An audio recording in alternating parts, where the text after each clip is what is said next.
ఆ అమ్మాయి 10 మందితో పడుకుంది అని నీ భర్తని తీసుకెళ్ళి పక్కగా చాటిగా మాట్లాడుతున్నావు. మనంత వెర్రివి, మనంత పిచ్చివి ఎవ్వరుండరు. ఎందుకంటే భార్యలు నా మొగుడు పెద్ద పత్తిత్తు, నా మొగుడు పెద్ద సమ్మం ఎత్తాడు అని చెప్పి మన భర్తలకి పెద్ద సపోర్ట్ ఇచ్చాం. నీ భర్త ఇది ఒక్కటే కాదు తప్పు చేసేది, ముందు ముందు ఇంకా చేస్తాడమ్మా.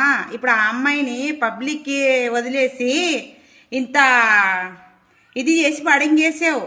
నువ్వు మంచి పని చేయాలంటే ఏం చేయాలంటే ఆ అమ్మాయిని ఎలాగ లాగిపెట్టి చెంపకు కొట్టావో నీ భర్తని చెప్పు తీసుకొని కొట్టి, అరే నా కొడుక భార్యను పెట్టుకొని పరాయి ఆడిది కావాలా అని వాడిని లాగి బట్టి చెప్పు తీసుకొని కొట్టి పోలీస్ స్టేషన్లో పెట్టి ఒక 4 నెలలు 5 నెలలు పెట్టి తర్వాత ఉంటుండే వేరే ఆడదాన్ని కావాలంటే వాడికి ఉచ్చబోయాలి. అలాగ చేయాలి భార్యలన్నాక మనం